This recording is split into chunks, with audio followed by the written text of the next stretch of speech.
बिस्मिल्लाहिर्रहमानिर्रहीम। सबसे पहले इन्फ्लेमेशन के डेफिनेशन में आते हैं तो उन्होंने कहा है ये वेस्कुलराइज जैसे टिश्यू है ना, ठीक है। वेस्कुलराइज टिश्यू का रिस्पॉन्स है इन्फेक्शन पर, ठीक है। और ये क्या करते हैं कि ये सेल्स और मॉलिक्यूल्स को जो है ना सर्कुलेशन से, अगर ये सर्कुलेशन है ना, ठीक है, फॉर एग्जांपल ये सर्कुलेशन है, जैसे मॉलिक्यूल्स निकालता है, ये जैसे मॉलिक्यूल्स निकाल रहा है तो द साइट ऑफ जहाँ पे जो है ना ऑफेंडिंग एजेंट प्रेजेंट है उस सबको, इस रिस्पॉन्स को जो है ना हम लोग इन्फ्लेमेशन बोलते हैं। Inflammation is a response of vascularised tissue to infection का रिस्पॉन्स, इन्फेक्शन पर रिस्पॉन्स और टिश्यू डैमेज, ठीक है। एक तो ये है कि एक माइक्रोब आ जाता है, यहाँ पे टिश्यू डैमेज होता है, इन दोनों केसेस में इन्फ्लेमेशन होती है।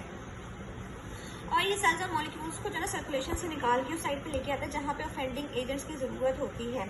अब देखो, अब इसका जो इन्फ्लेमेशन का पर्पज़ यही होता है कि माइक्रोब्स को या उनको टिश्यू को रिपेयर किया जाए या उनको निकाला जाए, मतलब या तो कॉज ऑफ इंजरी को रिमूव किया जाए, ठीक है, और जो कॉन्सिक्वेंसेज हुए इंजरी को उनको रिमूव किया जाए कि मतलब क्या प्रॉब्लम्स हुई हैं इन चीज़ों को, ठीक है। अब जो मीडिएटर्स हैं, अब मीडिएटर्स ये सारे काम कर रहे हैं, वेज़ोडाइलेशन ये वगैरह, जो मीडिएटर्स हैं ना वो उसमें आ जाते हैं फैगोसाइटिक ल्यूकोसाइट्स आ जाते हैं, ठीक है, white blood cells, phagocytic leucocytes, antibodies आ जाते हैं, कम्प्लीमेंट प्रोटीन्स इसमें सारों में मीडिएटर्स में आ जाती है। और हमने ये भी देखा है कि जो प्रोसेस ऑफ इन्फ्लेमेशन है ना, ये क्या करता है कि जो इन्फ्लेमेशन हुई है ना उसमें से अब सर्कुलेशन में से क्या क्या चीज़ें जाएंगी, वो ल्यूकोसाइट्स और प्लाज्मा प्रोटीन्स होती हैं जो फॉरेन साइड पे जाती हैं कि at the time of inflammation उसे ये रिक्वायर्ड होती हैं।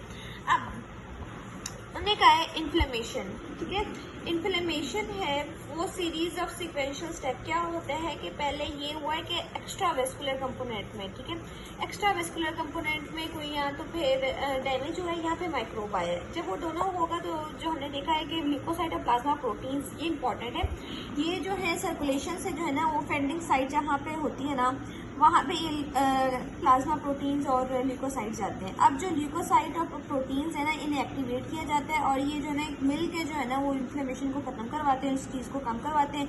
अब ये जो रिएक्शन है इसे कंट्रोल किया जाता है और टर्मिनेट किया जाता है, ठीक है। उसके बाद जो डैमेज टिश्यू है इसे रिपेयर करवाया जाता है। फिर हमने कहा है कि दो तरह की इन्फ्लेमेशन होती है, एक होती है एक्यूट और दूसरी होती है क्रोनिक। अब जो फॉरन एक इन्फेक्शन हुई है ना उसका फॉरन जो रिस्पांस होता है उसे हम लोग बोलते हैं initial rapid response to infection और टिश्यू डैमेज पे जो रिस्पांस आता है उसे एक्यूट इन्फ्लेमेशन कहते हैं। ये विद इन मिनट्स या आवर्स आता है, बहुत छोटी इसकी ड्यूरेशन होती है, एक तो जल्दी आता भी बहुत जल्दी और जाता भी बहुत जल्दी है। अब इसकी करैक्टरिस्टिक्स, मेन इसकी करैक्टरिस्टिक क्या है, वो ये है इसकी करैक्टरिस्टिक्स कि इसका काम होता है कि प्लाज्मा प्रोटीन और फ्लूइड का जो है एक्सुडेशन करवाना। एक्सुडेशन होती है कि मूवमेंट, ठीक है, मूवमेंट फ्लूइड की और प्लाज्मा प्रोटीन की सर्कुलेशन से एक्सुडेशन। और इसके साथ साथ दूसरा इसका फंक्शन ये होता है कि ल्यूकोसाइट की इमिग्रेशन करवाता है, ल्यूकोसाइट को प्रॉबेबली। अब देखो ये याद रखना है एक्यूट में न्यूट्रोफिल्स बहुत इंपॉर्टेंट है, ठीक है, ये सबसे ज़्यादा इंपॉर्टेंट इसमें न्यूट्रोफिल्स होते हैं, मेजर इंपॉर्टेंस इसमें। एक एक्यूट और क्रोनिक है ना, तो एक्यूट में जो है ना वो न्यूट्रोफिल्स इंपॉर्टेंट होते हैं। अगर हम लोग उसकी क्रोनिक की बात करें तो उसमें मैक्रोफेजेस हो गए, ल्यूकोसाइट हो गए और मोनोसाइट्स हो गए ना, ये सारे इन्वॉल्व होते हैं। न्यूट्रोफिल्स इसमें मोस्टली इन्वॉल्व होते हैं, जिससे हम लोग पॉलीमॉर्फो न्यूक्लियोसाइट्स भी कहते हैं, ये भी इंपॉर्टेंट है। पॉलीमॉर्फो न्यूक्लियर ल्यूकोसाइट्स भी इसे बोलते हैं। पॉलीमॉर्फ मतलब इनकी बहुत सारी शेप टाइप होती है न्यूट्रोफिल्स की, तो ये एक्यूट में जो है ना ये इंपॉर्टेंट है। फिर अब आते हैं हम लोग एक्यूट में, ये हो गया कि फॉरेन रिस्पॉन्स हो गया। और सबसे पहले दो चीज़ें करैक्टरिस्टिक्स हैं, एक तो ये है कि फ्लूइड की मूवमेंट होती है, दूसरी ये है कि ल्यूकोसाइट की मूवमेंट होती है, जैसे हम लोग पॉलीमॉर्फो न्यूक्लियोसाइट्स भी बोलते हैं। अब अगर एक्यूट इन्फ्लेमेशन जो है ना अपना गोल अचीव नहीं कर पाता, ठीक है, इससे जो है ना मतलब ये ऑफेंडर को या माइक्रोब को नहीं कर पाता, या बाकी जो सारी इन्फ्लेमेशन है इसने जो ख़त्म करवानी है वो नहीं करवा पाता, तो आगे जो है ना वो क्रोनिक इन्फ्लेमेशन स्टार्ट हो जाती है। क्रोनिक इन्फ्लेमेशन जो है ना या तो वो एक्यूट इन्फ्लेमेशन को फॉलो करती है, या तो मतलब एक्यूट इन्फ्लेमेशन नहीं हुई तो उसके बाद क्रोनिक इन्फ्लेमेशन होगी, या फिर ये असरेनू मतलब एक खुद से ही स्टार्ट होती है, बिल्कुल खुद स्टार्ट होती है। इसकी लॉन्गर ड्यूरेशन है, ये ज़्यादा देर तक रहती है और इसमें टिश्यू डिस्ट्रक्शन ज़्यादा होती है। इसमें सारी की सारी डिस्ट्रक्शन जो मोर टिश्यू डिस्ट्रक्शन है ना वो इसमें हो रही होती है।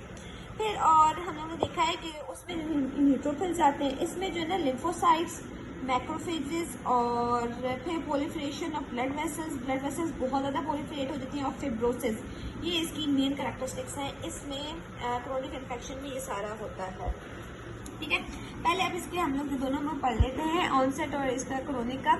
ऑनसेट इसका फास्ट है, इसका स्लो है। सेल इन्फ्लेट, जो कौन से सेल्स आते हैं वो मेनली न्यूट्रोफिल्स, जिसमें हम लोग देखें मोनोसाइट्स, मैक्रोफेजेस, लिम्फोसाइट्स।